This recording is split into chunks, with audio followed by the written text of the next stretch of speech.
जय हिंद दोस्तों, स्वागत है आप सभी का राजधानी कोचिंग सेंटर पे। और दोस्तों आप सभी के लिए जो हम लोग मैथ सेट यानी कि पैकेज 2 का टेस्ट 1 स्टार्ट किए थे उसका ये डिस्कशन है और वीडियो को पूरा वॉच करिएगा।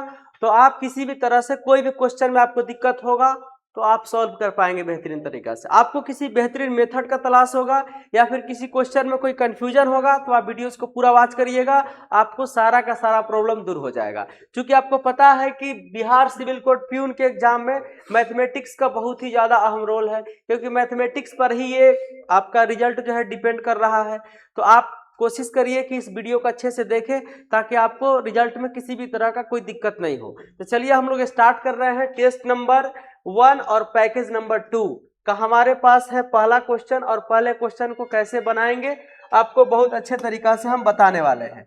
देखिए, सवाल को बारीकी से देखना है, सवाल को पढ़ना है, तब उसका जवाब देना है। बिना समझे बुझे सवाल का जवाब दीजिएगा तो एग्जाम में आप गलती कर पाएंगे और जब गलती होगा तो आपका नंबर जो भी आने वाला था उसमें से कम हो जाएगा। तो आप कोशिश करिए कि हम जितना से जितना ज्यादा हो सके सही बनावे, क्योंकि मैथमेटिक्स में थोड़ा सा आप मेहनत कर देंगे ना तो 100% आप मार्क्स उठा सकते हैं। चलिए, सवाल है कि 2 अंकों वाली एक संख्या में इसके इकाई का अंक इसके दहाई के अंक से 2 अधिक है। देखिए, यहां पे बोला कि कोई 2 डिजिट का हम नंबर ले रहे हैं और इसमें से इकाई का अंक दहाई के अंक से क्या है, 2 अधिक है। मान लीजिए कि 2 डिजिट का नंबर जो दिया हुआ है इसी में से कोई ना कोई आंसर होगा। अब बोल रहा है क्या कि दी गई संख्या और इसके अंकों के योग का गुणनफल 460 है, तो वो संख्या क्या है। अब देखिए, ऐसे सवालों को एक्स वाई करके बनाएंगे तो थोड़ा आप फंस जाएंगे। ऐसे सवालों को बनाने का सबसे बेहतरीन तरीका क्या है कि आप ऑप्शन का सहारा लीजिए। ये पहले देखिए कि पहला ऑप्शन में कह रहा है कि इकाई का अंक इसके दहाई के अंक से 2 अधिक है। इकाई का अंक 8 हुआ और दहाई का अंक 4 हुआ, क्या इससे ये 2 अधिक है? नहीं, तो ये आंसर नहीं होगा। जैसे मेरे पास ये है आपका 46, इसमें आपका इकाई का अंक 6 है, दहाई का अंक 4 है। बोलिए दहाई से क्या है, 2 अधिक है? तो बिल्कुल अधिक है। फिर आपको बोल रहा है क्या कि इसके अंकों के योग का गुणनफल 460 है। तो अगर हम अंक को जोड़े तो 6 4 कितना हो गया, 10। और अंकों के योग का गुणनफल मतलब कि संख्या और इसके अंक का योग, तो संख्या है कितना आपका 46, दोनों को गुना करेंगे तो 460 हुआ कि नहीं हुआ, तो ये आपका आंसर हो जाएगा। तो एग्जाम में आपको ऑप्शन का भी सहारा लेना है और ऐसे आप बेसिक से बनाएंगे तो बहुत टाइम लग जाएगा और इतना कैलकुलेटिव होगा कि आप परेशान हो जाएंगे। और जहां आपको रिजल्ट 10 मतलब जो क्वेश्चन 10 सेकंड 15 सेकंड में बनने वाला होगा वहां आप ज्यादा समय गंवा करके रिजल्ट खो सकते हैं। आइए अगले सवाल की तरफ चलते हैं। सवाल में दिया है कि रेकरिंग वाला जो नंबर है इसको हमें जोड़ना है। तो ऐसे सवालों के लिए आप पहले ऑप्शन को देखेंगे। ऑप्शन को क्यों देखेंगे? क्योंकि ऑप्शन रेकरिंग में तो नहीं दिया है ना, तो आप जनरल फॉर्मेट में लाइए। हम आप लोगों को टारगेट बैच जो पढ़े हैं उनको पता होगा कि रेकरिंग का कुछ हम सवाल बता चुके हैं। ए का वैल्यू को अगर हम फ्रैक्शन में लाएंगे तो लिखा हुआ है कि 0.312 और 12 पे रेकरिंग है। इसको नॉर्मल फॉर्मेट में लाएंगे तो 312 में से 3 घटाइएगा। क्यों? क्योंकि नंबर पूरा रख दीजिए और जिस पे रेकरिंग नहीं है उसको माइनस करिए। दशमलव के बाद 3 अंक है, 2 अंक पे रेकरिंग तो 2 को 9, 1 पे नहीं तो 1 0।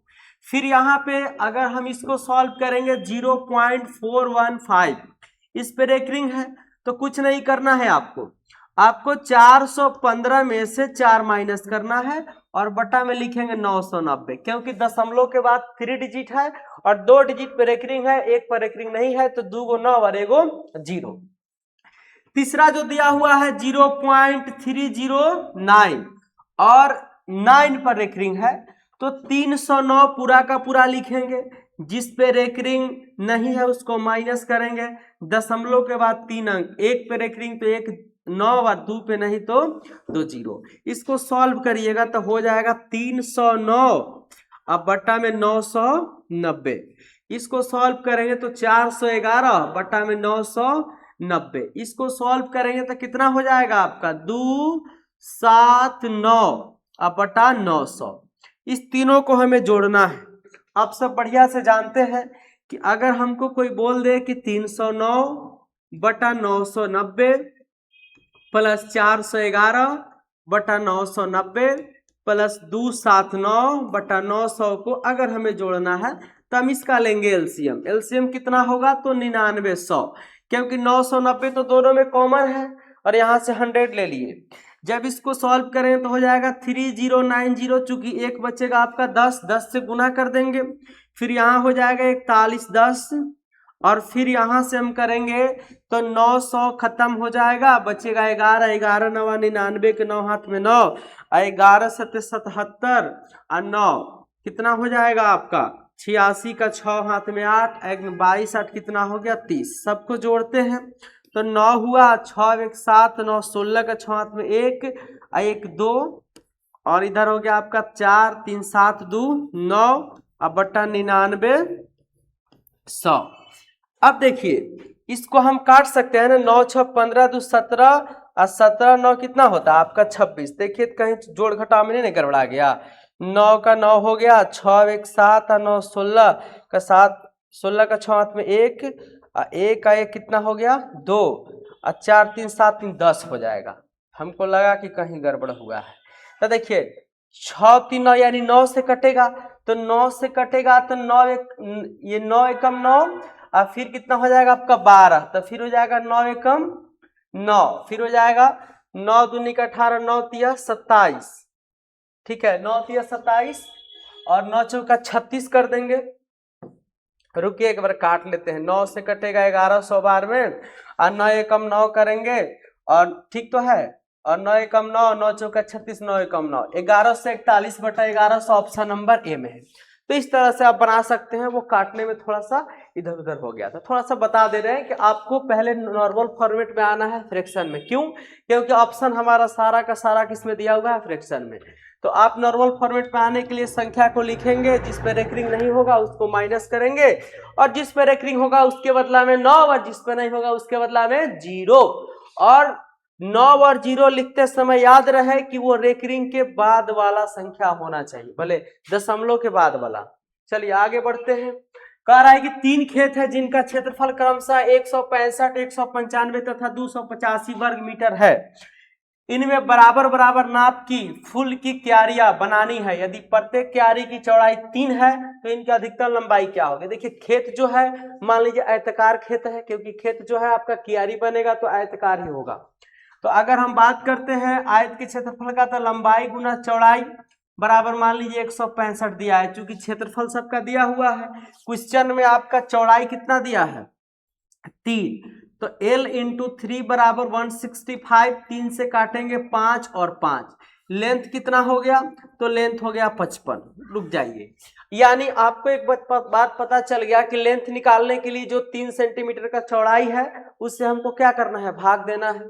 तो ये पहले खेत का क्यारी L1 निकल गया, फिर L2 निकालेंगे, मतलब दूसरे खेत की लंबाई, तो 3 से काटिए, 3 से काटेंगे 3 6 18 3 5 15, फिर तीसरे का अगर निकालेंगे तो 3 से भाग दीजिए, 3 9 27 3 5 15।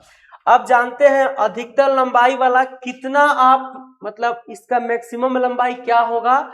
आपसे बोला है कि फूल की हम क्यारियां बनाना चाहते हैं, तो इसका HCF होगा ना, वही इसका मैक्सिमम होगा, मतलब इसका HCF कितना होगा तो 5 हो जाएगा, और आंसर हो गया आपका 5।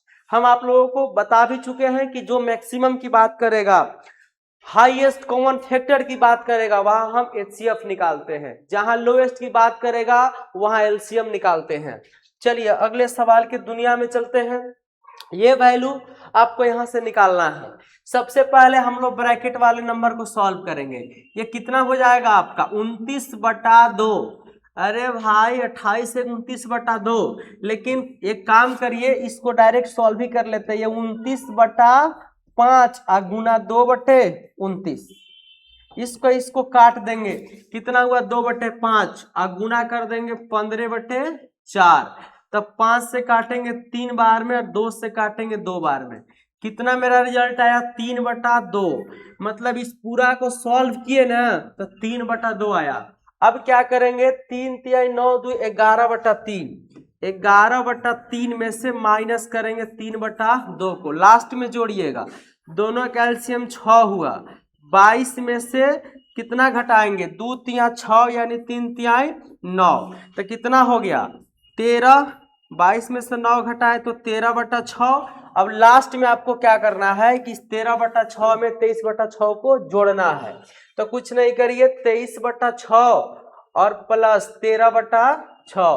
तो यहां से अगर करेंगे तो दोनों का एलसीएम 6 हुआ, 23 और 13 कितना हो जाएगा आपका 36। 6 से कटेगा 6 बार में, तो ऑप्शन में 6 कहाँ है, तो ऑप्शन नंबर सी में है। तो इसको सॉल्व करना है तो राइट साइड से सॉल्व करिएगा, पहले ब्रैकेट वाले को और फिर धीरे धीरे करके लास्ट में इसको जोड़ देंगे। अब आइए अगले सवाल की तरफ चलते हैं, जो सवाल नंबर मेरा है 55। ठीक है, देखिए इसका हमको मान निकालना है, इसमें कैलकुलेशन वाला सवाल है तो उसको बढ़िया से बारीकी से ध्यान देना है। जैसे हमें इसको सॉल्व करना है तो हम कुछ नहीं करेंगे, पहले हम ऊपर वाले पार्ट को सॉल्व करेंगे। तो पहले हम आपको बता दें कि सबसे पहले डिवाइड को सॉल्व करिएगा, क्योंकि इसमें कहीं ब्रैकेट है नहीं। तो डिवाइड को सॉल्व करने के लिए 11 दूनी के 22, 2 बचा यहाँ पे कितना बच गया 2। अब 2 जो बचा इसमें 2 से गुना करेंगे तो 2 दूनी के कितना हो गया 4। और देखिए 4 तिहाई 12, तब 12 4 कितना हो गया 16। 16 प्लस, अब देखिए इसको जब सॉल्व करेंगे तो ये 26 और 39 है, तो 13 से काटेंगे 3 बार में, 13 से काटेंगे 2 बार में। ये मेरा कंप्लीट हो चुका है। अब आइए इसको सॉल्व करते हैं। तो पहले ब्रैकेट को सॉल्व करेंगे, चूंकि बोर्ड मास के रूल में BODMAS मतलब पहले ब्रैकेट, फिर ऑफ, फिर डिवाइड, फिर मल्टीप्लीकेशन, फिर एडिशन, फिर सब्सट्रैक्शन। तो पहले भाग दे दीजिए, 2 से 10 में भाग दिए तो 5, और 5 में 7 जोड़ सकते हैं 12, 12 में से 9 घटा दिए कितना हो गया 3। अब बोलिए कि 3 में 3 को गुना करेंगे तो पूरा कितना हो जाएगा 9। तब 5 दूनी के 10 में से 9 गया तो कितना हो गया 1, मतलब बटा में 1 आने से कोई मान में फर्क नहीं पड़ेगा। इसको जब सॉल्व करेंगे तो 16 दूनी की 32 और 3 35/2, जो कि ऑप्शन नंबर किस में है, डी में है। ठीक है, आइए अगले सवाल के दुनिया में आते हैं, और ये बहुत ही बेहतरीन सवाल है। सब लोगों के दिमाग में जब कभी भी रूट वाला नंबर दिखता है तो वो सोचते हैं कि हम रेशनलाइजेशन कर दें, लेकिन सवाल को बनाना बहादुरी का बात नहीं है, सवाल को जल्दी बनाना बहादुरी का बात है। सबसे पहले आप कॉमन लेना सीखिए। तो कॉमन जैसे लीजिएगा, तो इस पार्ट में कॉमन अगर लेते हैं तो हम √2 कॉमन ले लें तो कितना हो जाएगा √7 प्लस √5, और बटा में यहाँ √2 कॉमन ले ले तो √7 माइनस √5। √2 से √2 काट दीजिए। ये डिवाइड है ना, तो आप इसको चेंज करिएगा। ये दिया हुआ है √7 प्लस √5 अब बटा √7 माइनस √5। जब इसको गुना में करेंगे तो ये ऊपर चल जाएगा, ये नीचे चल जाएगा, मतलब ये दोनों आपस में क्या हो जाएगा कट जाएगा, बचेगा कितना 1। अब आइए इस पे, यानी कि 1 में आपको जोड़ना है क्या, तो √10 बटा √5। और सुनिए सारा का सारा खेल कॉमन का है, √2 और गुना √5 लिख सकते हैं √10 को, अब बटा √5 से √5 कट गया तो बचा कितना √2 प्लस 1, किस में दिया है, ऑप्शन नंबर सी में दिया हुआ है। तो इस तरह से आप इस सवाल को बना सकते हैं। आइए 57 नंबर सवाल पे आइए। 10 व्यक्तियों की टीम में 9 व्यक्तियों ने अपने भोजन पर प्रति 40 रुपया खर्च किए और शेष एक व्यक्ति ने सभी 10 व्यक्तियों का औसत खर्च से 9 रुपया अधिक खर्च किए। इनके भोजन पर कुल व्यय कितना है। सुनिए 10 को आदमी है टीम में, जिसमें से 9 आदमी जो है प्रति आदमी 40 खर्च किया, तो 9 चौका 36 यानी 360 खर्चा हो गया। लेकिन शेष जो एक आदमी था वो सभी व्यक्तियों के औसत खर्च से 9 रुपया अधिक, तो सभी व्यक्ति का यहाँ पे जो दिया हुआ है वो 40 दिया हुआ है, और 40 से 9 ज्यादा, मतलब कि 40 और 9 कितना हो गया 49, तो इसमें 49 ही खर्च कर दिए। ठीक है, इनके भोजन पर कुल व्यय कितना हुआ, तो यहाँ पे हो जाएगा आपका कितना, एक बार ध्यान देते हैं, 10 व्यक्ति की टीम है ना, 9 व्यक्ति में भोजन पर 40 रुपया और शेष एक व्यक्ति ने सभी 10 व्यक्तियों का औसत खर्च से 9 रुपया अधिक। अच्छा, तो इसका तो अभी दिया हुआ नहीं है ना 10 का, इसको ऐसे बनाएंगे। मान लीजिए कि 10 व्यक्ति का औसत खर्च कितना है x है, और 9 व्यक्ति का एवरेज इसमें कितना दिया हुआ है 40 रुपया, और शेष जो एक व्यक्ति है ना उसका एवरेज खर्च हो जाएगा x + 9। अब यहां से हम निकालेंगे तो गुना करेंगे तो कितना हो जाएगा 10x बराबर 9 में 40 से करेंगे 360, और इधर हो जाएगा x + 9। अब क्या करिए कि इसको उधर भेजेंगे तो 9x का वैल्यू हो जाएगा कितना आपका तो 369, तो x का वैल्यू हो जाएगा 41, क्योंकि 9 चौका 36, 9 एकम 9। अब आपसे कह रहा है कि इनके भोजन पर कुल व्यय कितना हुआ, तो कुल व्यय तो यही है ना 10x है, तो 10x निकालेंगे। चूंकि 10 आदमी का एवरेज x है तो टोटल हम क्या करेंगे एवरेज में नंबर से गुना करेंगे तो 10x हुआ, और x का मान 41 है तो 10 × 41 बराबर 410। ऐसे इसको बनाएंगे। मान लीजिए कि नहीं दिया हुआ है तो उसको x मान के चलिएगा, अब दिया रहता तो जैसे हम बना रहे थे ना वैसे बना देते, लेकिन इस सवाल को इस तरीका से बनाइएगा। अब आइए अगले सवाल में, 3 घन पूर्णांक संख्याओं के वर्गों का योग 1029 है, और कह रहा है कि और ये संख्या 1 2 4 है। मान लीजिए कि पहला दूसरा और तीसरा संख्या जो है 1 है 2 है और 4 है, इसका हम वर्ग करके जोड़ लेते हैं। तो इसको x मानेंगे, इसको 2x, इसको 4x। ज्यादा हड़बड़ी में सवाल का गड़बड़ी नहीं करिएगा। इसका हम स्क्वायर करेंगे, स्क्वायर इसका शॉर्ट तरीका भी सिखाएंगे सबको। इसको जोड़ेंगे तो कितना हो गया 1029। अब सुनिए 16 4 20 और 1 21, 21x² बराबर 1029। 7 से काटेंगे 3 बार में, 7 एकम 7, 7 चौका 28, 7 सत्ते यहां से करते हैं 7 एकम 7 से काटेंगे 7 एकम 7 और हो जाएगा 7 चौका 28 और 7 सत्ते 49। 3 से काटेंगे 3 चौका 12, 3 नवा 27, तो x² का मान हो गया 49, तो x का वैल्यू हो गया √49 यानी कि 7।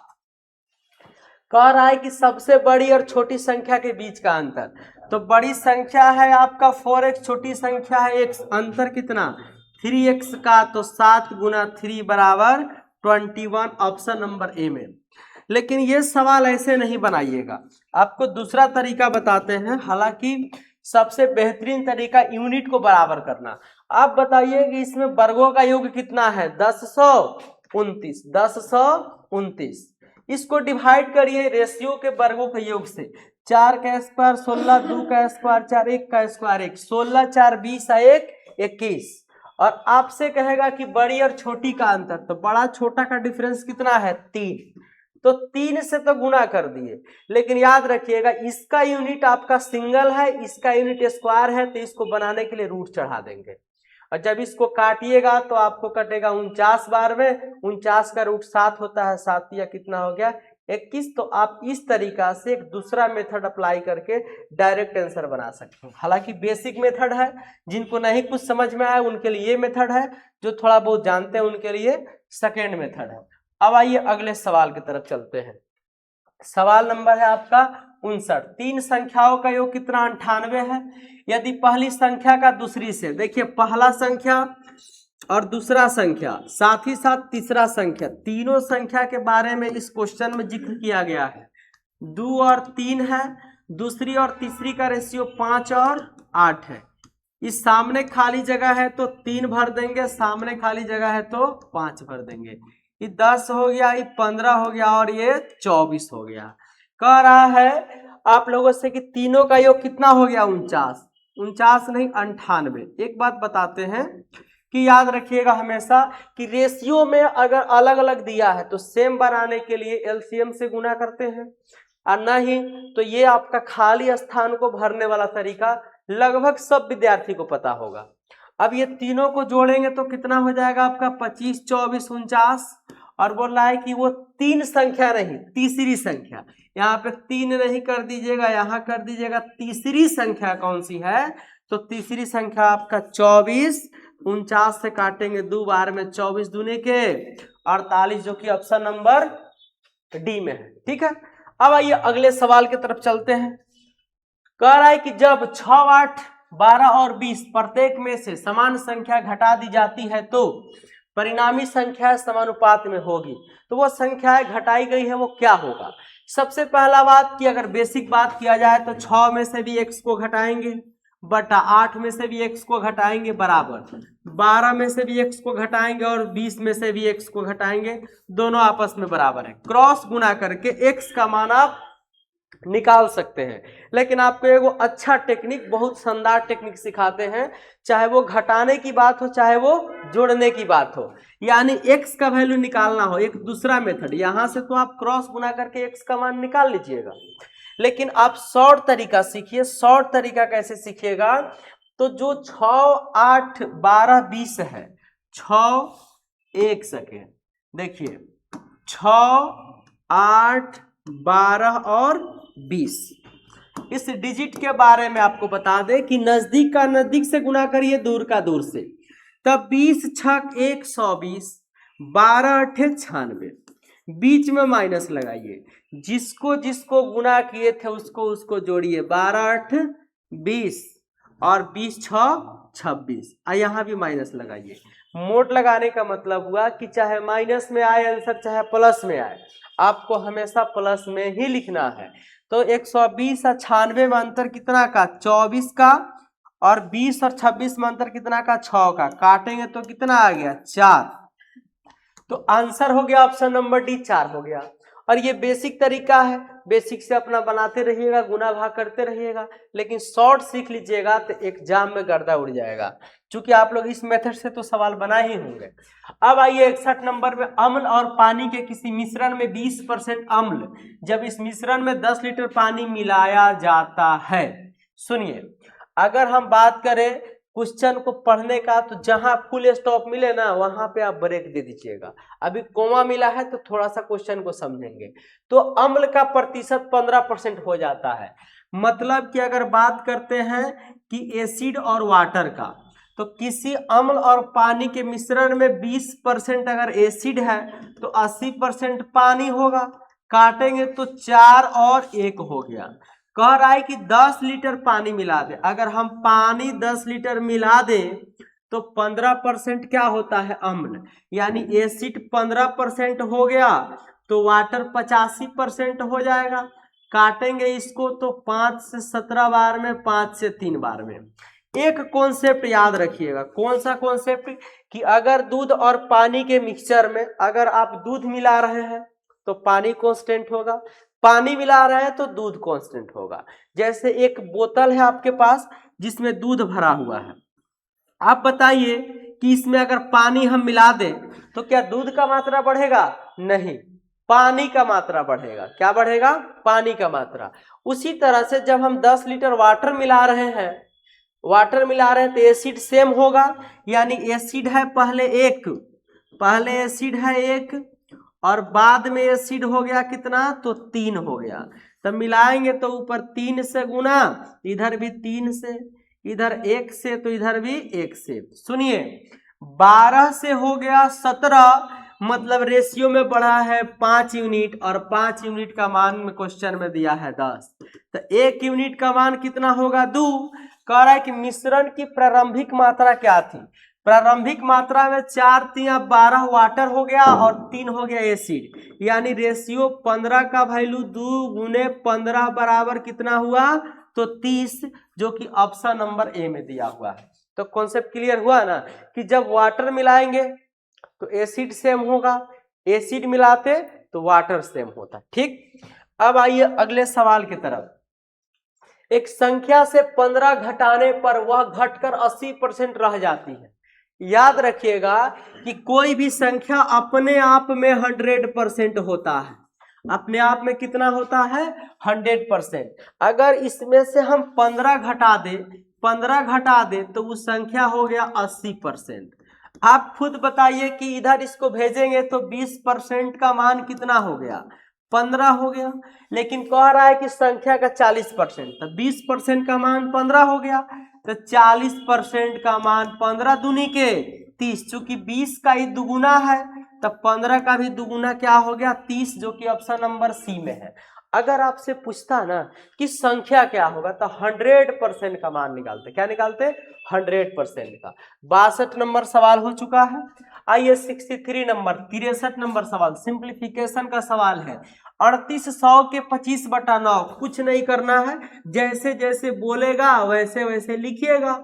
3800 के मतलब गुना 25/9 गुना चूंकि के 15% मतलब 15/100 गुना 18% 18/100 का मान ज्ञात करना है।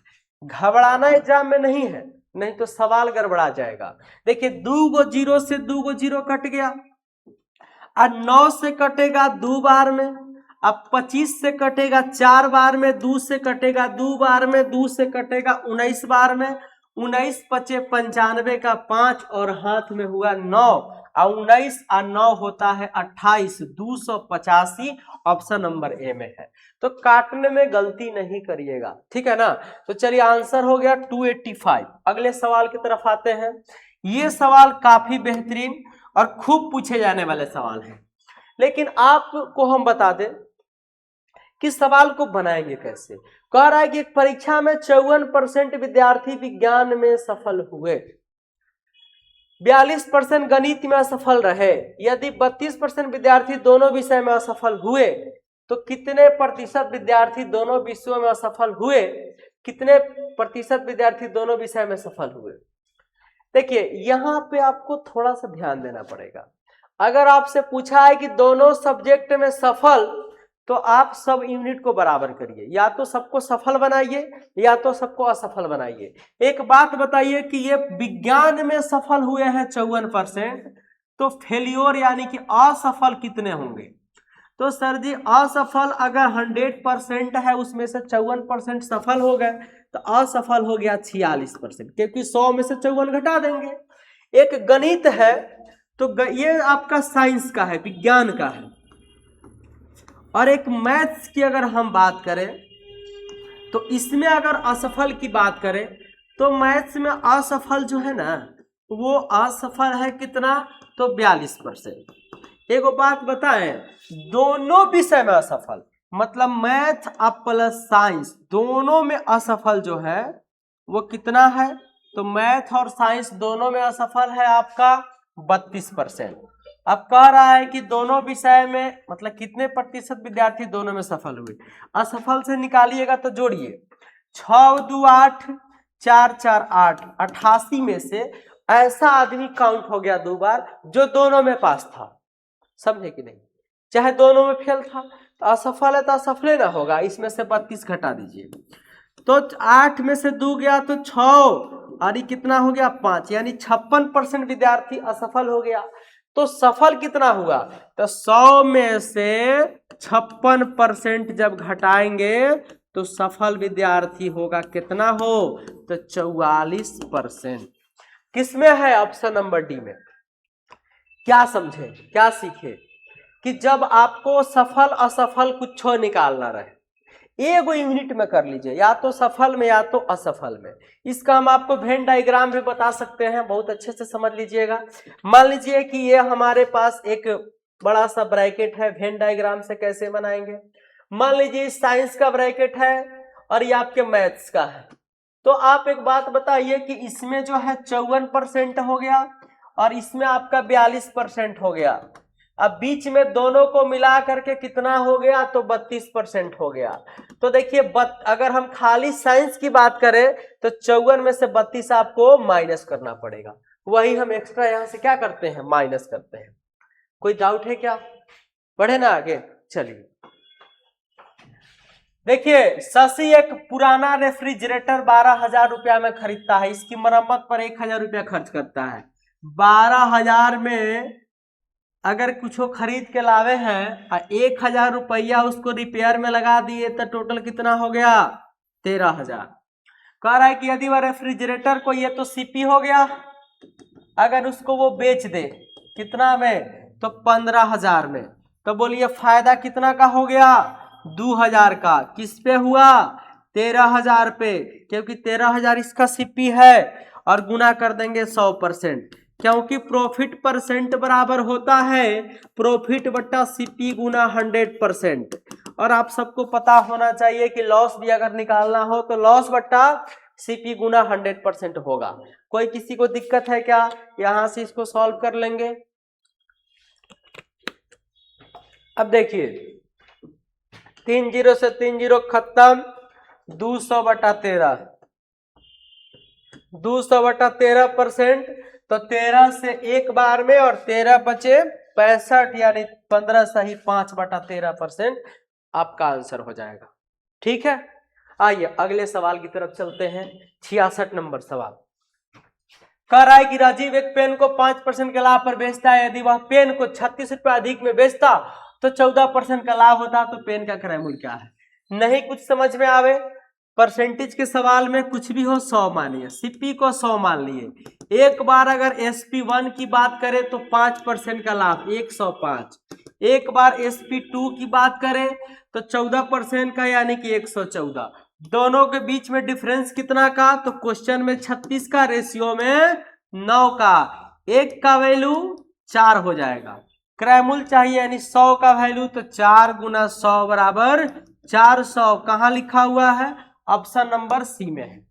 इस तरह से सवाल को आप गर्दा छोड़ा सकते हैं, डायरेक्ट भी बना सकते हैं। 5% से 14% हुआ, 9% का मान 36, तो 1% का मान 4, तो 100% का मान 400। लेकिन रेशियो से क्या होता है? सवाल गलती नहीं होता है।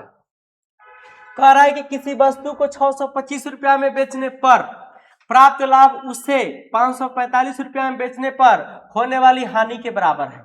मतलब क्या आपको बताने वाले हैं हम कि किसी वस्तु का यहाँ पे खरीदारी मूल्य होगा जितना का उसको लाभ होगा उतना ही का उस आदमी को क्या होगा? हानि होगा।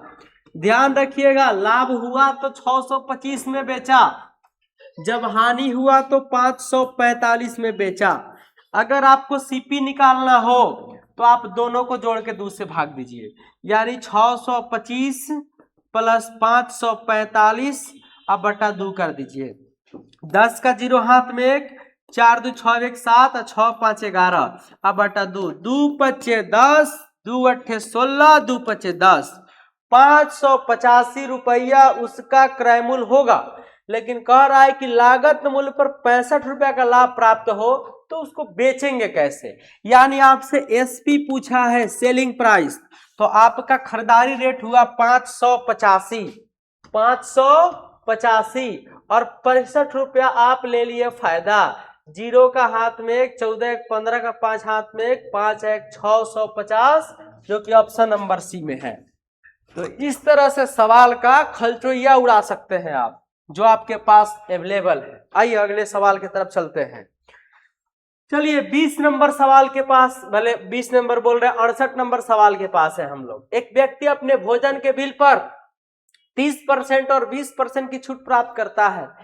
इसे कितने के समतुल्य एकल छूट प्राप्त हुई? जब आपको 2 डिस्काउंट लगातार दिया जाए तो वहां लगाइएगा सक्सेसिव। सक्सेसिव कैसे लगाते हैं?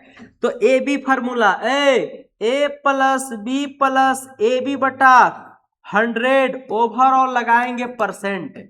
आपको बता दें कि मतलब एक बार आपको 30 का डिस्काउंट मिला, एक बार आपको 20 का डिस्काउंट मिला, फिर आपको -30 गुना -20/100।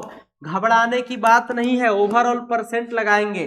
30 आ 20 50, 2 0 कंप्लीट हो चुका, -50 और ये माइनस माइनस हो जाएगा प्लस, -50 और 6 यानी कि -44%।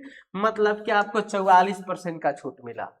एग्जाम में बनाना हो तो 30 और 20 50 और 3 दूनी के 6 घटा दीजिएगा तो 44। नहीं समझे? 30 और 20 50 और 3 दूना के 6 घटा दीजिएगा तो 44%। आइए 69 नंबर सवाल पे, जब ब्याज वार्षिक संयोजित होता हो तो 10% प्रति वर्ष की दर से 4 वर्ष में कोई निश्चित राशि 29,282 हो जाती है, तो उस राशि पर उसी ब्याज दर से उतने ही समय का साधारण ब्याज क्या होगा? चक्रवृद्धि ब्याज के सवाल में बहुत ही शानदार चीज आपको बताने वाले हैं। आप यहाँ पे लिखेंगे 10% का मतलब 1/10, यानी 10 से कितना हो गया? 11/10। अगर प्रिंसिपल की बात करें तो 10 और अमाउंट की बात करें तो 11।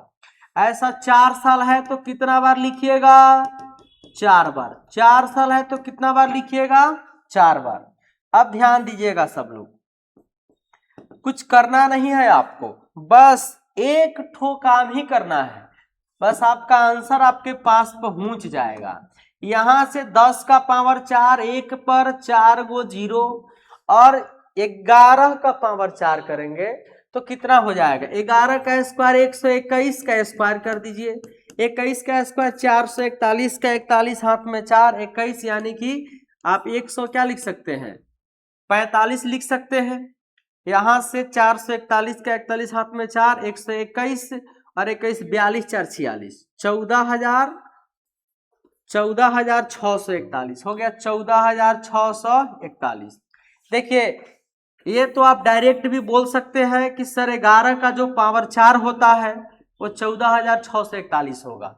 इस दोनों के बीच में कंपाउंड इंटरेस्ट दिया हुआ है। यहां देखिए 29,282 जो है ये अमाउंट है 4 साल का। यहां अमाउंट रेशियो में कितना है? 14,641।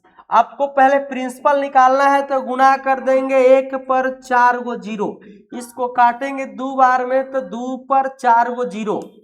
कुछ थोड़े बोला है, बोलता है कि उतने समय का खाली साधारण ब्याज निकालिए, यानी कि 2 पर 1 2 3 4 0 लिखा हुआ है तो 1 साल में 10% तो 4 साल में 40% निकालेंगे और 40% तो परसेंट से 2 0 खत्म, 4 दूनी के कितना हो जाएगा? 8,000, जो कि ऑप्शन नंबर किसमें है? बी में है। साधारण ब्याज पूछा है तो घबराने की बात नहीं है। चलिए आगे बढ़ते हैं। यहाँ पे किसी को कोई दिक्कत नहीं हुआ होगा, चूंकि ये 2 से तो कट ही जाएगा। 2 2 चौका 8, 2 छक 12, 2 हाथ में 1, 2 चौका 8 1 9, 2 एकम 2। फिर इससे 2 पर 4 0 निकाले और इसका क्या निकाल दिए? 40% कितना होगा? 8,000। 20,000 का 40% 8,000 होता है। आइए अगले सवाल की तरफ चलते हैं। एक धनराशि पर 8 वर्षों और 10 वर्षों के साधारण ब्याज का अंतर 200 रुपया है, तो अगर आप ब्याज की दर को 10% वार्षिक है तो मूलधन क्या है? देखिए एक टेक्निक सिखाते हैं, उस पर ध्यान दीजिएगा। सिर्फ 2 साल के लिए, तीसरा साल में नहीं लगाइएगा। क्यों? क्योंकि 2 साल वाला सवाल हर एग्जाम में पूछता है, 3 साल आपको रेयरली पूछेगा। तो वो टेक्निक आपको याद होना चाहिए जो बार बार रिपीट करता है सब एग्जाम में। अब 2 साल के, सिर्फ 2 साल का 2 ईयर के कंपाउंड इंटरेस्ट और सिंपल इंटरेस्ट का अगर हम अंतर की बात करें तो होगा r² बटा 100। अगर प्रिंसिपल को 100 मान ले तो 2 साल के कंपाउंड और सिंपल इंटरेस्ट का जो डिफरेंस है वो होगा r² बटा 100। देखिए एक लाइन में आंसर निकल जाएगा। दोनों का अंतर कितना है? 200 और r² बटा 100, तो r का वैल्यू कितना है? 10। 10 का स्क्वायर अब बटा 100 करेंगे तो 1 आएगा। तो 1 का वैल्यू 200, तो 100 का वैल्यू चूंकि पूछा है मूलधन, तो मूलधन को 100 माने हैं तो 100 का वैल्यू 2 पर 4 गो 0, जो कि आपका यहाँ पे अच्छा मूलधन कितना है अंतर दिया है ना यहाँ पे। अगर हम यहाँ से लेके चलते हैं r² बटा 100, 1 का वैल्यू हो गया आपका 200, तो हमसे कह रहा है कि मूलधन कितना है, तो 100 का वैल्यू निकालेंगे। एक सेकंड इसको देख लेते हैं। 8 वर्षों और 10 वर्षों के साधारण ब्याज का अंतर 2 साल का। अच्छा यहाँ हम निकाल दिए कंपाउंड इंटरेस्ट का, इसको भी लिख लीजिएगा, हम ध्यान ही नहीं दिए। सवाल में दिया है आपको साधारण ब्याज का, ये कंपाउंड का है। आगे भी सवाल अगर आएगा तो इससे आप बना सकते हैं, तो बहुत सिंपल है। देखिए इसको कलर चेंज करके बना देते हैं, यहां ध्यान दीजिएगा। हालांकि ये कॉन्सेप्ट याद रखिएगा तो सवाल ही भी बन जाएगा। 8 वर्ष और 10 वर्ष के साधारण ब्याज का अंतर कितना? 200 है। कुछ नहीं करिए, प्रिंसिपल को 100 मानिए। और 8 साल का अगर देखा जाए तो 10% के रेट से कितना हो गया? 10 8 80। और आप देखिएगा कि 10% से 10 साल तो 10 10 कितना हो गया? 100। दोनों में अंतर कितना का? 20 का। तब 20 का वैल्यू दिया है क्वेश्चन में 200, तो 1 का वैल्यू हो जाएगा 10, लेकिन आपको चाहिए मूलधन, यानी कि 100 का वैल्यू चाहिए, तो हो जाएगा कितना आपका? 1000। 1000 कहाँ है? तो ऑप्शन नंबर ए में है। देखिए हम तो एक थोड़ा आगे लिख दिया, हमको लगा कि कंपाउंड का अंतर दिया है, सवाल को ठीक से हम नहीं देखे थे। कंपाउंड का और साधारण का देगा तो ये फॉर्मूला को याद रखिएगा, और नहीं तो ऐसे साधारण रहेगा तो डायरेक्ट बना दीजिएगा। आइए अगले सवाल में चलते हैं। यदि कोई धन राशि चक्रवृद्धि ब्याज पर 4 वर्ष में तिगुनी और समान ब्याज दर पर वह राशि कितने समय में 81 गुनी। ध्यान दीजिएगा, चक्रवृद्धि ब्याज पर साधारण ब्याज वाला सवाल रहता है, तो साधारण वाला का अलग तरीका है, चक्रवृद्धि वाला का अलग तरीका है। अब बात बताइए कि 1 रुपया आपके पास होगा तो वो अमाउंट के रूप में 3 रुपया हो गया, कितना साल में? 4 साल में। कितना साल में? तो 4 साल में, 4 ईयर में। यहां कलर चेंज कर देते हैं, 4 ईयर में। देखिए अब आपसे कुछ बोला है ना, उस पर गौर करिएगा। कह रहा है कि समान ब्याज दर पर वह राशि कितने साल में 81 गुनी, मतलब 1 रुपया दिए और हम कहें कि हमको 81 गुना पैसा दीजिए, तो बोलिए कि 3 के फॉर्मेट में 81 को कैसे लिख सकते हैं? तो 3 का पावर 4। अरे 3 का पावर 4 हम 81 को नहीं लिख सकते हैं, तो 3 का पावर 4 लिख सकते हैं 81 को, और 3 को लिख सकते हैं 3 का पावर 1। तो 3 का पावर 1 के लिए 4 साल, तो 3 का पावर 4 के लिए ये जो पावर में 4 है ना, इसको खाली ईयर में गुना कर दीजिएगा, तो 4 चौका 16 साल कितना है? ऑप्शन नंबर डी में। तो एक लाइन में आंसर निकल जाएगा। सबसे आसान और सबसे बेहतरीन सवाल खूब एग्जाम में पूछता है। अब आइए सवाल नंबर अगला पे, ये बहुत शानदार सवाल है। कह रहा है कि कोई राशि का निश्चित वार्षिक दर प्रतिशत दर 3 वर्षों के बाद 18,600 रुपया और 6 वर्षों के बाद 27,900 रुपया हो जाती है, जब ब्याज प्रति वर्ष संयोजित किया जाए तो वह राशि क्या है? सुनिए, आपको हम कोई पैसा दिए और हम वेट किए कितना साल? 3 साल, और 3 साल के बाद हमारा पैसा हो गया 18,600। फिर बोला कि 6 वर्षों के बाद फिर आप वेट किए होइएगा 3 साल, यानी ओवरऑल आप वेट किए प्रिंसिपल से कितना? 6 ईयर। कितना साल वेट किए हैं? 6 ईयर। अब यहां थोड़ा सा आपको ध्यान देना पड़ेगा। यहां से जो मेरा पैसा हो गया 27,900। देखिए आपको एक टेक्निक सिखाते हैं, सबसे बेहतरीन तरीका। पहले आप इस दोनों का रेशियो लिख लीजिए, 18,600 और रेशियो 27,900। 2 जीरो से 2 जीरो खत्म हो गया, और इसको हम काट सकते हैं कितना बार में? तो हम इसे काट सकते हैं 3 बार में। 3 छक 18 और 3 दूनी के 6 और 3 नवा 27 और 3 तिहाई 9। 31 से 2 बार में, 31 से 3 बार में। मतलब आप ऐसे बोल सकते हैं कि इसका कितना गुना ही होगा। इसका अगर हम बात करते हैं तो 2 रेशियो 3 है, तो यहां हो जाएगा आपका कितना? 3/2 गुना। तो यहां भी हम लिख सकते हैं इसका कितना गुना हुआ होगा? 3/2 गुना। किसका? प्रिंसिपल का। तो प्रिंसिपल का 3/2 गुना का मान 18,000 क्या है? 600 है। तो प्रिंसिपल का वैल्यू निकालेंगे तो 18,600 में गुना कर देंगे, उलट दीजिएगा, यानी 2/3 हो जाएगा। तो 3 से काटेंगे 6 बार में, 2 बार में, और 62 गुना हो जाएगा आपका कितना? तो 12,400। तो ऑप्शन में कहाँ है? तो बी में है। अब हमसे करिए सवाल। क्या सवाल? कि सर क्या हम रेट निकाल कर इस सवाल को बना सकते हैं? नहीं बना सकते हैं, क्योंकि जब रेट निकालने जाइएगा ना तो रेट जल्दी निकलवे नहीं करेगा। ये 3 साल का अंतर है। अब यहां से आपको रेट निकालना पड़ेगा, तो 3 साल का रेट निकलेगा, 1 साल का नहीं निकलेगा, क्योंकि 2 का क्यूब रूट आप निकाल ही नहीं सकते हैं। और जहां पे रेट निकालने वाला बात आएगा वहां वैसा डिजिट होगा जिसका आप क्यूब रूट निकाल लीजिएगा। तो सवाल में देखिए ध्यान देना है आपको कि 3 साल में इतना, 6 साल में उतना। तो ये भी पूछता है कि 9 साल में कितना। समझे कि नहीं? 3 साल आगे भी पूछ सकता है, 3 साल पीछे भी पूछ सकता है। तो मूलधन पूछा यानी राशि पूछा तो 3 साल पीछे का बात बोला है, और 9 साल बाद पूछता तो 27,900 का 3/2 गुना, मतलब यही आप 3/2 गुना कर देते तो आगे बढ़ जाता। तो समझ में आ गया ना? तो इस सवाल में कभी भी रेट निकालने का गलती मत करिएगा। कोनो का आंसर तो आ जाएगा, कोनो का टाइम बर्बाद होने के बाद कुछ नहीं होगा। अब आइए, रमा और हरि मिलकर एक काम को 15 दिन में पूरा कर सकते हैं। रमा और हरि को बोले कि एगो काम करना है, मान लीजिए क्लासरूम पेंट करना है, तो 15 दिन में कर देगा। लेकिन कह रहा है क्या कि रमा से दुगुना तेज काम करता है। देखिए यहाँ थोड़ा सा सवाल में यहाँ थोड़ा सा मिस्टेक है, उसको ध्यान दीजिएगा। रामा से नहीं, यानी कि हरि से दुगुना रामा काम करता है, मतलब यहाँ पे सवाल में ऐड कर लीजिएगा क्योंकि टाइपिंग मिस्टेक है। यानी हरि एक काम करेगा तो रामा दो काम करेगा, यही इसका क्या है, क्षमता।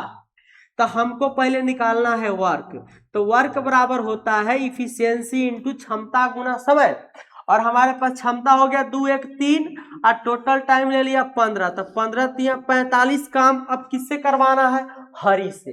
तो हरि से करवाना है तो 45 में भाग देंगे कितना से, हरि के क्षमता 1 से, तो आंसर हो गया 45 दिन। इस सवाल में थोड़ा सा मिस्टेक था तो उसको सुधार लीजिएगा, कोई बड़ा चीज नहीं है। आइए अगले सवाल के दुनिया में चलते हैं, जो सवाल आपका 74 यानी कि 74 नंबर सवाल है। ठीक है, आइए, यदि 10 व्यक्ति प्रतिदिन 7 घंटे काम करके एक काम को 12 दिनों में समाप्त कर सकते हैं, तो इसी काम को 14 व्यक्ति प्रतिदिन 6 घंटे काम करके कितने दिन में समाप्त कर सकते हैं। MDH का मसाला खाए है ना, वही वाला टेक्निक लगाइएगा। क्या, M1 D1 H1 बटा W1 बराबर M2 D2 H2 बटा W2। MDH मसाला, अभी मसाला से इसलिए बना दिया गया है टेक्निक कि आपको याद रहेगा। तो M मतलब मैन, D मतलब डे, H मतलब आवर और W मतलब वर्क। तो इसमें कैसे लगाएंगे, तो देखिए 10 गो आदमी है और डे कितना ले रहा है आपका, तो 12 दिन ले रहा है, काम आवर कितना कर रहा है, तो 7 घंटा, और काम कंप्लीट एक करेगा बराबर। आपसे कह रहा है कि इसी काम को, काम इसका भी एक गो है, और इसी काम को कंप्लीट करेगा कितना आदमी, तो 14 व्यक्ति 6 घंटे काम करके कितना दिन में।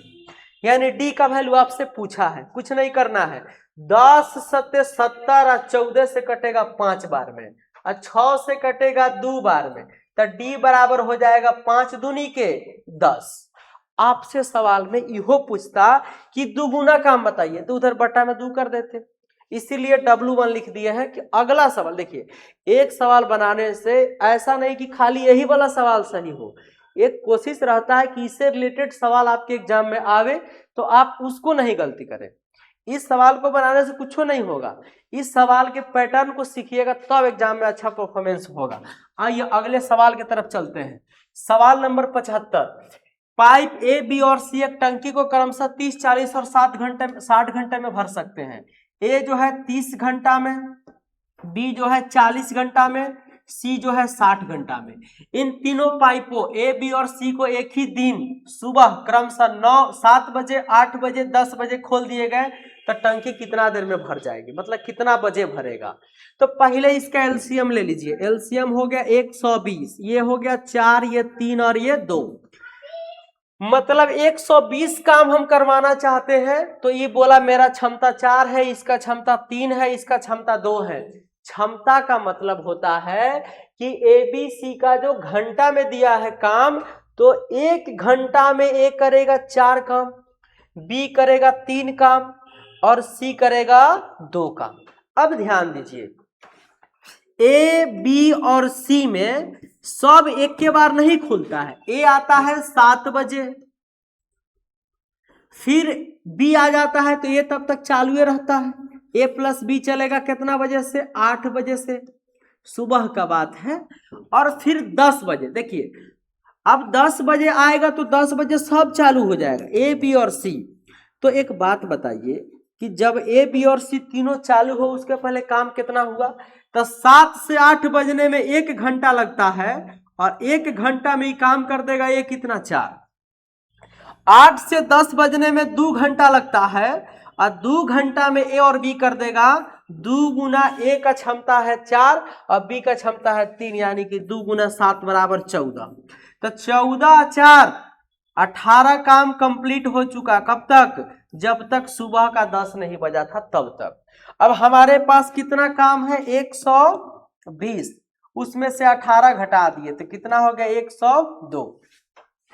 अब 102 काम करेगा ए, बी और सी, तो 4 3 7 2 9 क्षमता से, तो 102 में भाग देंगे कितना से, 9 से, तो 9 एकम 9, और उधर हो जाएगा आपका फिर 9 एकम 9 अब फिर 3/9, गुना कर दीजिए 60 मिनट से, तो 11 घंटा और ये कटेगा 20 बार में, यानी कि 11 घंटा 20 मिनट।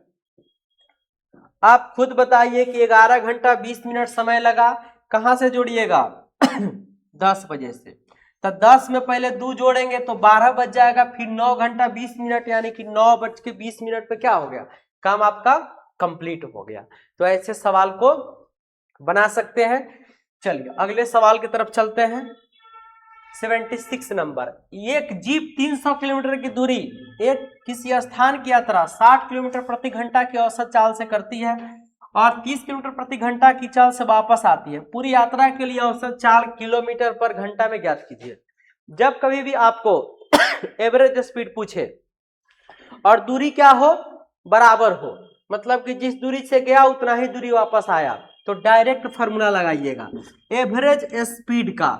एवरेज स्पीड यानी औसत गति का 2 पहले वाले के दोनों औसत का गुणनफल अब बटा दोनों का योगफल, तो 2 इंटू S1 का मान हो गया 60 गुना 30, अब बटा यहां कर देंगे 60 प्लस 30, तो देखिए हो जाएगा 2 गुना 60 गुना 30 बटा 90, 0 से 0 खत्म, 3 से 3 बार में, 3 से 20 बार में, 20 दूनी के 40। कहाँ है, ऑप्शन नंबर सी में। तो फॉर्मूला डायरेक्ट याद रखिएगा तो ये सवाल आपका बन जाएगा। आइए 77 नंबर सवाल में, एक नाव की गति धारा के पास 12 किलोमीटर प्रति घंटा तथा धारा के विरुद्ध 8 किलोमीटर प्रति घंटा, तो तद अनुसार उस धारा की गति कितनी किलोमीटर प्रति घंटा है। देखिए अगर आपसे कोई पूछे कि नाव का चाल ज्यादा कि धारा का चाल ज्यादा, तो आप उसको बोलिएगा नाव का चाल ज्यादा। अगर जिस दिन धारा का चाल ज्यादा हुआ उस दिन नाव पलट जाता है। सुनते होइएगा कि नाव पलट गया, काहे कि धारा का जो बहाव था वो तेज हो गया, कुछ भूकंप या कुछ भी प्रॉब्लम हुआ तो वो तेज हो गया। तो आप क्वेश्चन में भी हमेशा याद रखिएगा कि जो नाव का चाल होगा वो धारा से हमेशा क्या होगा, ग्रेटर होगा। आप साइकिल ही ले लीजिए, साइकिल आप चला रहे हैं और तेज से हवा अपोजिट डायरेक्शन में आ जाए तो क्या होगा, साइकिल लेके उलट जाइएगा। अब वही आपसे उसका स्पीड स्लो है तो आप साइकिल को आराम से लेके जा सकते हैं। ये फिजिक्स का नियम है लेकिन मैथ में अप्लाई करना है। नाव की गति धारा के पास मतलब नहीं, धारा के साथ, यहाँ पास नहीं होगा, धारा के साथ होगा। इन लैंग्वेज थोड़ा सा गलती है तो इसको सुधार लीजिए। धारा के साथ मतलब नाव और प्लस धारा दोनों मिलके 12 किलोमीटर बराबर चल रहा है, और धारा के विरुद्ध में से नाव का चाल धारा मतलब नाव में से धारा को घटा देंगे तो 8 हो जाएगा। तद अनुसार धारा की गति, तो इसको माइनस कर लीजिए, तब माइनस करेंगे तो नाव से नाव खत्म, 2d बराबर 4 तो d बराबर 2, मतलब कि धारा का जो एवरेज स्पीड यानी कि धारा का जो स्पीड आ गया वो धारा का हो गया 2 दूनी के 4, ऑप्शन नंबर बी। ज्यादा इसमें समय नहीं बर्बाद करना है। आइए 78 नंबर सवाल में, ये सवाल बहुत शानदार है और ये सवाल खूब एग्जाम में पूछता है। करना कुछ नहीं है, आपको हमेशा याद रखिएगा। हालांकि बनाते तो सब लोग हैं लेकिन कैलकुलेशन जिसका फास्ट होता है वही इस क्वेश्चन का आंसर देते हैं, लेकिन आपको एक टेक्निक बताते हैं जिससे कैलकुलेशन भी फास्ट होगा और एग्जाम में आपको कॉन्फिडेंस भी आएगा। जैसे मान लीजिए कि x माइनस 1/x का मान अगर कोई नंबर दिया है, आपसे पूछे कि x cube minus 1/x cube, तो नंबर का क्यूब करके 3 इंटू नंबर को जोड़ देना है। माइनस वाला रहेगा तब ये माइनस निकलेगा। अगर x प्लस 1/x का मान अगर कोई नंबर दिया रहे तो x cube plus 1/x cube का मान नंबर का क्यूब माइनस 3n। अब सुनिए, हमारे पास x माइनस 1/x का वैल्यू 11 दिया है, आपसे क्यूब पूछा है, यानी कि आपसे अगर पूछ दिया कि x cube minus 1/x cube, तो आप क्या करेंगे, आप करेंगे 11 का क्यूब आप प्लस 3 इंटू 11। देखिए 11 का क्यूब तो हालांकि याद है कि 1331, लेकिन वैसे काम नहीं चलेगा। आपको यहां से जब कभी भी याद करना हो तो 11 कॉमन ले लीजिएगा तो स्क्वायर में आ जाएगा। यहाँ तो याद है तो लिख दे रहे हैं 31 प्लस 33 यानी कि 3 1 4, लास्ट में 4 किधर है, 2 गो में है ना, तो 13 से 31 33 हो गया 1364 ऑप्शन नंबर बी में, जहां पे क्यूब याद नहीं रहे, जैसे मान लीजिए कि 27 रहे, 93 रहे, 93 रहे, वहां क्या करिएगा, वहां 93 कॉमन ले लीजिए, चाहे 11 है तो 11 कॉमन ले लीजिए। आइए अगले सवाल की तरफ, a plus B plus C बराबर 10, A B plus B C plus C बराबर 30, A square plus B square plus C square का मान क्या हुआ। देखिए आप तो एक बेसिक तरीका से बनाए हुएगा फार्मूला लगा के, लेकिन आपको बताते हैं कि पहले इसका फार्मूला लिख देते हैं, आप उसमें पुट करिएगा, फिर बेसिक दूसरा तरीका बताएंगे। a plus B plus C का whole square, A square plus B square plus C square plus 2 into A B plus B C plus C A. देखिए ये हो गया a plus B plus C का whole square, लेकिन आप इसमें पहले वैल्यू पुट कर लिए, 10 का यहां कर दिए स्क्वायर बराबर A square plus B square plus C square, तो आपसे पूछवे किया है, और 2 ए बी बी सी और सी ए का वैल्यू कितना दिया है 30, तो 30 दूनी के 60 घटा देंगे तो A square plus B square plus C square, 100 में से 60 गया तो 40 हुआ कि नहीं हुआ।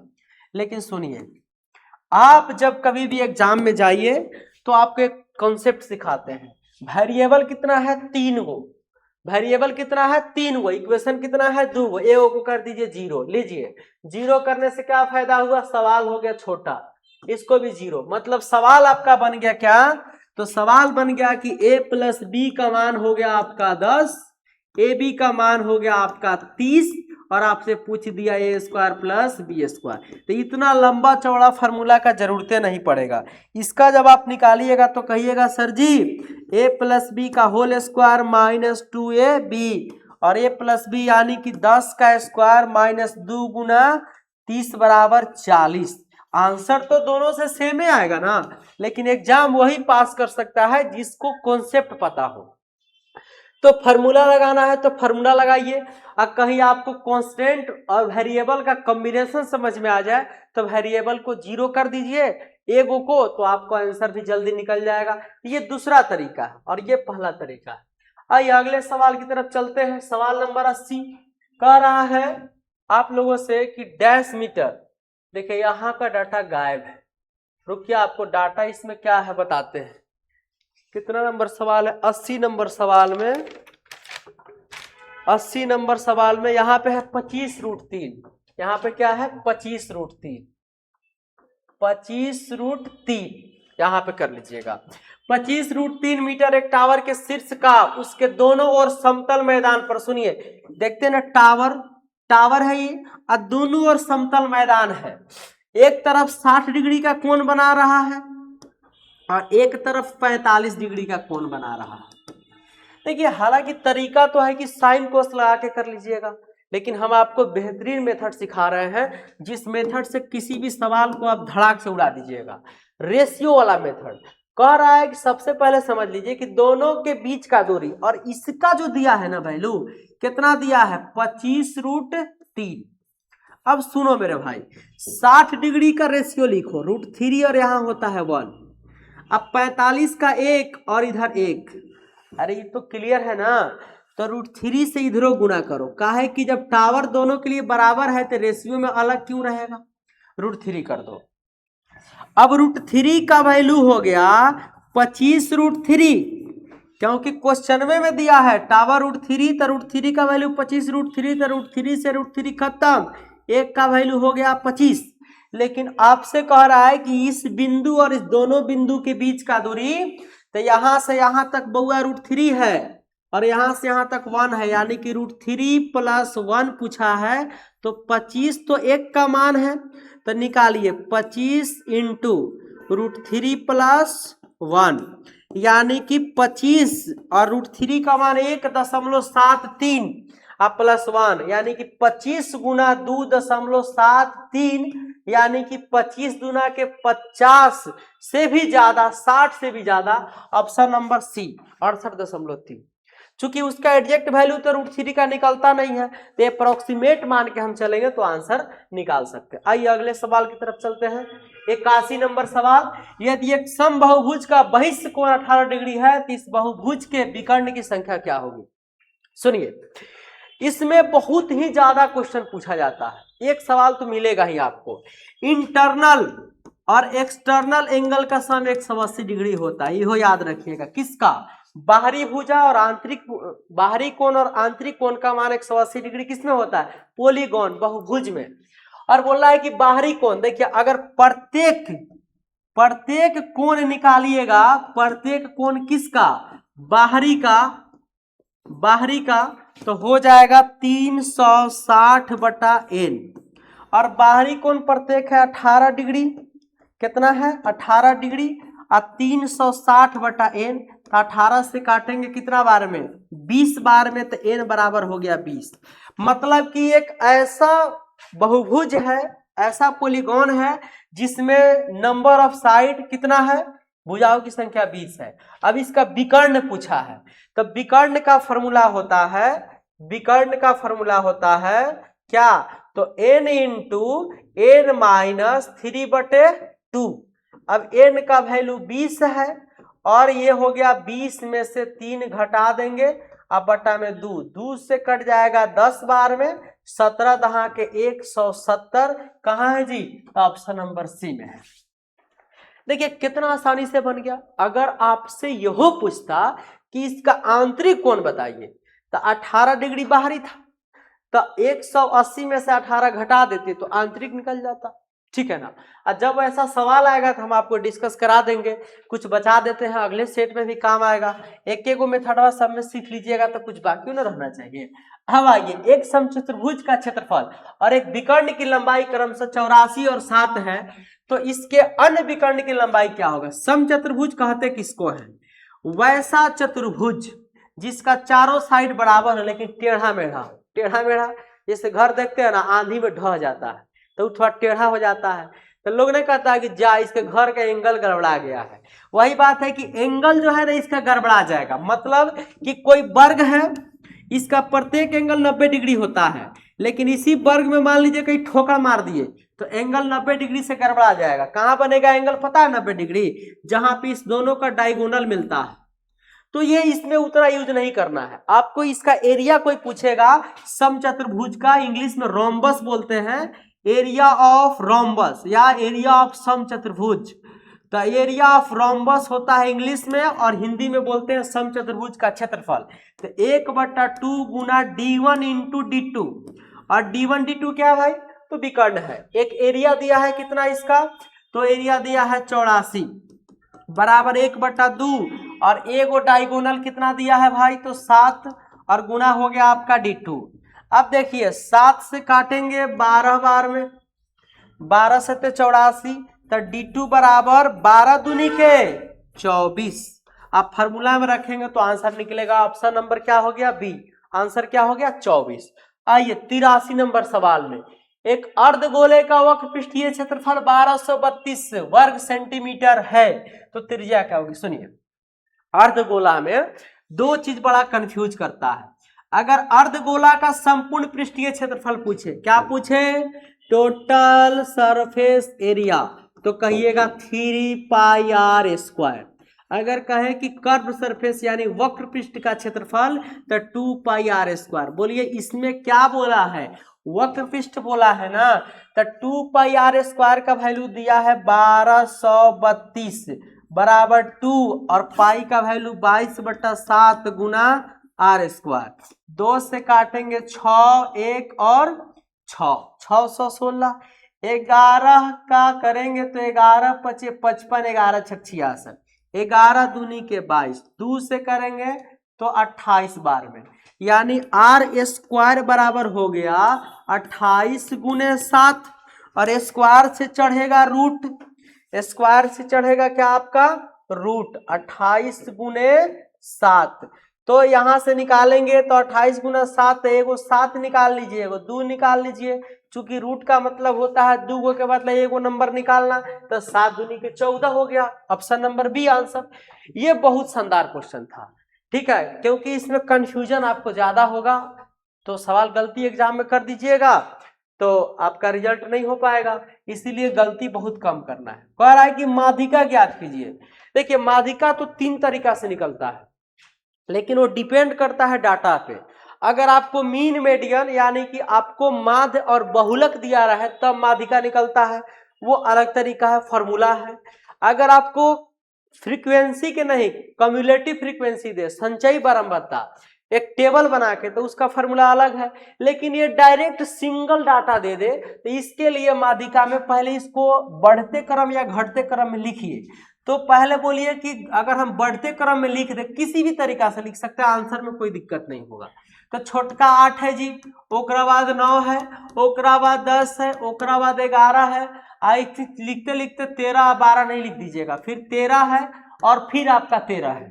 तो ये कितना है, 2 4 6, यहाँ देखते हैं 2 4 6 1 7, कुछ और छूट रहा है, देखिए 20 है, 7 को है तो इधर से जोड़िए, 1 2 3, चौथा कौन है, 11 1 2 3, और चौथा कौन है, 11, तो माध्यिका हो गया 11।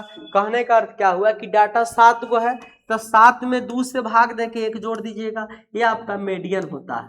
मीडियन होता है क्या मेरे भाई, तो n/2 + 1 क्या होता है, n/2 + 1, कब, जब डाटा यानी n बराबर ऑड रहे तब, यानी विषम रहे तब। अगर सम रहेगा n का मान, सम रहेगा n का मान, तो कुछ नहीं, मीडियन बराबर सीधा सीधी क्या करिएगा, n/2 करिएगा, और जो बीच का दोनों डाटा आएगा उसमें जोड़ के 2 से भाग देते हैं। तो यहाँ पे आंसर हो जाएगा आपका क्या, 11, चूंकि 7/2 और यहाँ से हम इसको जोड़ करके n/2, तो चलिए 8 में से 2 से भाग दिए तो 4, तो चौथा नंबर कौन है आपका, तो चौथा नंबर 11 है। आइए अगला सवाल चलते हैं, 85, लास्ट एंड फास्ट। एक वर्ग की भुजा 10% बढ़ जाती है तो इसका क्षेत्रफल कितना % बढ़ेगा। देखिए वर्ग का क्षेत्रफल जो होता है, वर्ग का एरिया जो होता है वो होता है क्या, भुजा स्क्वायर, यानी साइड का स्क्वायर। तो अगर 10% दोनों साइड में बढ़ेगा तो हम लगाएंगे successive A B formula, a + b + ab बटा 100%, यानी 10 + 10 + 10 गुना 10/100 ओवरऑल लगा देंगे %, तो 20 और 2 गो 0 से 2 गो 0 खत्म, तो 21% आपका आंसर हो गया ऑप्शन नंबर बी में। तो ये पैकेज 2 का टेस्ट नंबर 1 कंप्लीट हो चुका है। किसी भी तरह का कोई डाउट हो तो आप कमेंट सेक्शन में कमेंट करिएगा। किसी भी तरह का कोई प्रॉब्लम हो, कोई कोर्स लेना हो तो आप कांटेक्ट कर लीजिएगा राजधानी कोचिंग सेंटर के ऐप पे या फिर मोबाइल नंबर पे। मिलते हैं नेक्स्ट वीडियो के साथ, तब तक आप सभी का तहे दिल से धन्यवाद।